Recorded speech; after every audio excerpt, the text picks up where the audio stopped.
Ricky Rubio. Richard Rubio Vevis, born October 21st, 1990, aka Ricky Rubio. My NBA days are coming to an end. Ricky Rubio, June 2023.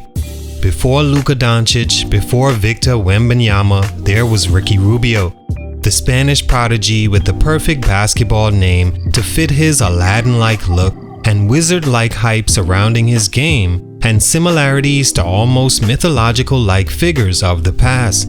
It had flair, seemed new, and came at the right time where European basketball needed a new generation star, with the current NBA Euro stars nearing the end of their prime. Not only that, European basketball needed a young guard, the flashiest position, easy to create stories of legend, to be the smallest position in a Giants game. To go along with Rubio's fit in this pursuit of the next Euro superstar was Rubio's actual ability to be an elite passer. That you can never take away from him, and is the one area he did live up to the hype. His passing was as advertised, and he's shown his vision since a young age consistently throughout his NBA career. But for me, that's where it stopped back in 2009 when his name was blazing up mock draft boards by guys like Bill Simmons and Ryan Russillo. No disrespect to them, but the reporter type back then that for blind reasons became super hyped on a prospect and wrote glowing reports about them pre-draft, all from a perspective caught up in the hype and them simply liking a player more than understanding his fit into where the game is headed. So they said things like Simmons, I would have emptied my stock on Ricky Rubio. Watching him, I was like, this guy is going to be transcendent, said Russillo after watching Rubio against the USA team in the 2008 Olympics, where Rubio, then 17, finished with 6 points, made 1 shot and hit 4 free throws, 6 rebounds and 3 assists to go along with his 2 turnovers in 29 minutes. Oh yeah, and Spain lost that game. The hype for Rubio was made to make sense and made to follow through on its vision, drafting Rubio 5th overall in the draft a year later behind all the other hyped American players that year like Blake Griffin, James Harden, and Tyreke Evans. And 2 picks before an underdog hype coming out of 3 years at a small school like Davidson, whose body hadn't quite caught up to his true talent and savvy as the player Steph Curry became. But I have to be honest, no one saw Steph Curry being who he is now, or else he would have been the clear number 1 pick. The game was getting more athletic like Blake Griffin and bigger at point guard, along with more athleticism and flash like Tyreke Evans, and 7'3" is 7'3", so I get the beat. But then Johnny Flynn, and I knew Minnesota were lost. Even then, if you needed a point guard, Steph was better than both. But Rubio's hype won, and his career couldn't even be written in the same sentence as Steph Curry. Oh wait, maybe I just did that. What happened to the career of the first real young European hype, Ricky Rubio, that has him ready to move on from the NBA at just 32 years old? Let's talk about it. It's your boy JC Stunted Growth. Let's get it, man. Take a minute to like, subscribe, and comment on who I should do next. Ricky Rubio is a 6'2" point guard from El Masnou, Spain, in the province of Barcelona that was a prodigy since 14 years old when he became the youngest player to play in the Spanish ACB League, which is a top professional basketball division.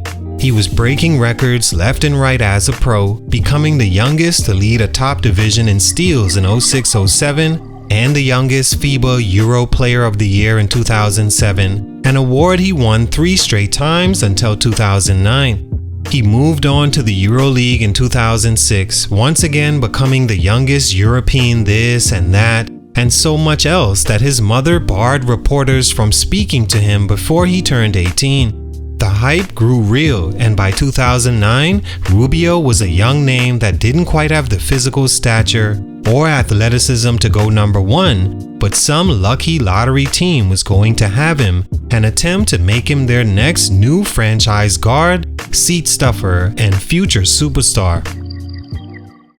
Stunt number 1, lacking the fluidity and athleticism. Some things I liked about Ricky Rubio was that 1, the moment was never too big for him. To be an international child prodigy, think about how many players in history get to experience that pressure and level of notoriety. Not only in his home country is he super popular, but in America he was too. Along with that, he was supposed to come in and be the next great NBA star since 14-15 years old. All that never seemed to bother Ricky, as when he finally got to the NBA, it didn't seem to rattle his plate. 2, he had experience. Maybe the best thing about being an international star is you get to play against the best and do it at a young age. That experience you can't buy or teach. The player has to go through it on their own and see what comes out of it. Rubio, every step of the way leading up to the fateful 2009 draft, showed and proved why at the time he was the prodigy for the job. And 3, yes, he was the great passer everyone were making him out to be, like truly gifted. It's the main thing about his game that made him so popular in the first place. Young Ricky was doing no-looks, leading his teammates to spots, anticipating where they'd be for behind-the-head passes and more. He was a wizard for real, and in the NBA, that actually translated into averaging almost 9 assists for the first 6 years of his career, usually top 5 to 10 in that span. With all that, the only things missing that he needed to make those things play at their best was fluidity and athleticism. When I say fluid, I mean Rubio never seemed to have a smooth, natural, unclunky-like movement to his game, like a Luka Doncic, where Luka's game and how he moves allows him to perform any of the new age moves like the step back or crossover. Rubio to me always had this box-style game, where his moves seemed straightforward and predictable. No flair or surprise to it at all. Basic handle, and he was too slow-footed to make that effective. There was no burst of speed or explosiveness that made him a threat attacking.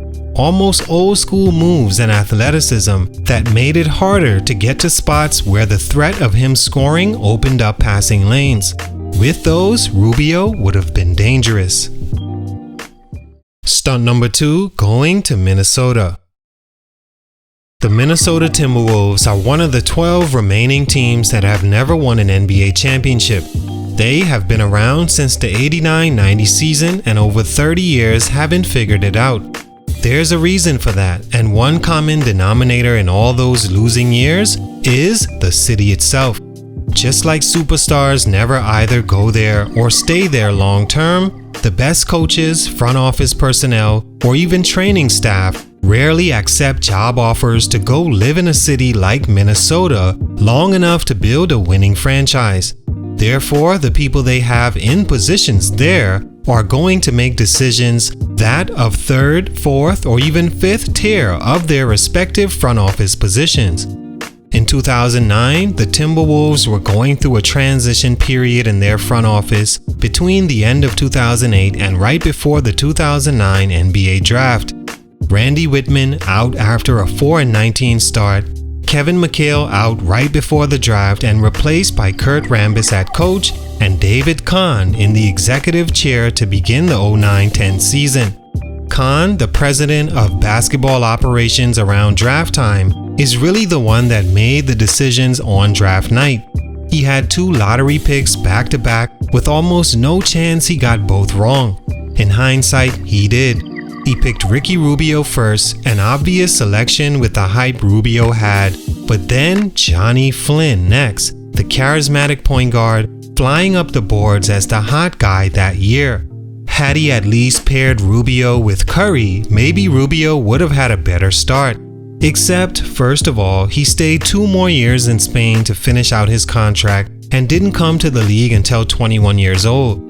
Why wasn't he bought out by the Timberwolves? By the time he did get to the team, it was full of underachievers and busts he had little chance shining beside. Drafted by a better organization with better players early on, Rubio probably shines. With the consistent bottom feeder Minnesota was, he was never a good fit. Stunt number 3, the game changed. One of the biggest reasons Ricky Rubio turned out to be less than expected was because the game just changed right from under him. Literally, the exact year and draft he was taken changed the NBA forever. This man, transcendent, generational, future of the game. Even when he leaves, I don't see the game not being a shooter's game from here on out. It's like he unlocked something we hadn't seen before, and now that we see it, we can't ever look away. The game at the time Rubio was coming in was much more slow and methodical, which played better to Rubio's floor general's skill set, even though the big athletic point guard was still a thing, so arguably Rubio didn't fit that era either. But when it changed to a three-point league, Rubio was stuck with his awkward release and 32% career accuracy, multiple seasons under 30%, so left alone often, clogging driving lanes where he could really be effective. In the either ultra-athletic big guard or ultra-gifted shooting era, Ricky was always going to be an okay player anyway. Turns out that's what his career has been. Okay. Not poor at all, at 10.8 points and 7.8 career assists per game, but not fit for a prodigy drafted before a top 10 all-time NBA player. All in all, Ricky Rubio did fall short of being worth the wait, but like mentioned, he had an okay career. Was he a bust? I wouldn't say so. He was never an elite scorer and hovered around 10 points per game, even as the hype prodigy he was, and that's what his career ended up being. He arguably was exactly as he should have been advertised. It's just the people advertising him hyped him way too much. Salute, much respect, but for these reasons, Ricky Rubio's growth was stunted. It's your boy JC Stunted Growth, and I'm out.